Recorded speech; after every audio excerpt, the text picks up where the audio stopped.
Hi, Namaste all. I'm Dr. Sai Prashant Nethi, Chief Consultant and Founder Director of Dr. Nethi Skin Hair and Nail Clinic, Panjagutta and Amirpet. So ఇవాళ మనం మాట్లాడే topic అనేది white spots face పైన.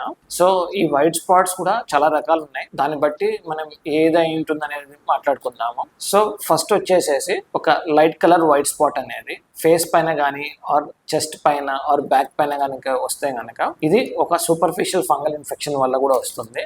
And ఇది మనం ఒక 15 days to 20 days anti fungal creams వాడటం వల్ల చాలా వరకు తగ్గిపోతుంది. And second type off white spot వచ్చేసి ఫేస్ మీద కానీ బాడీలో ఎక్కడైనా ఉండొచ్చు, కానీ ఈ వైట్ స్పాట్కి సెన్సేషన్ తక్కువ ఉండొచ్చు. ఒకవేళ సెన్సేషన్ తక్కువ ఉన్నా ఆర్ కొంచెం ఏదైతే ఏ పార్ట్లో అయితే ఉంటుందో ఆ పార్ట్లో కొంచెం నరాలు ఉబ్బుగా అయినా సరే ఈ వైట్ స్పాట్ అనేది లెప్రసీని ఇండికేట్ చేస్తుంది. సో ఈ వైట్ స్పాట్స్ ఏవైతే వచ్చిన తర్వాత నెగ్లెక్ట్ అయితే చేయొద్దు, కన్సల్ట్ డర్మటాలజిస్ట్. సో ఇంకో టైప్ ఆఫ్ వైట్ స్పాట్స్ అనేది మిల్కీ వైట్ లో ఉంటాయి. ఇవి ఎక్కడైనా ఫేస్ లో రావచ్చు, ఐలిడ్స్ పైన రావచ్చు, లేకపోతే లిప్స్కి ఎడ్జెస్లో రావచ్చు, ఆర్ బాడీ పైన ఎక్కడైనా రావచ్చు.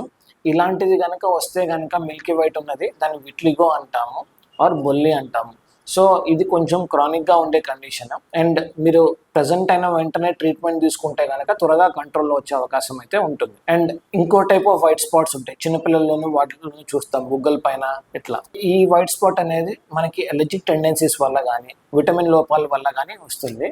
అండ్ విటమిన్ లోపాలని సరి చేసుకుంటూ కొన్ని క్రీమ్స్ వాడటం వల్ల, ఎలర్జీ క్రీమ్స్ వాడటం వల్ల ఇలాంటి వైట్ స్పాట్ కూడా తక్కువ అవుతాయి. Thank you all.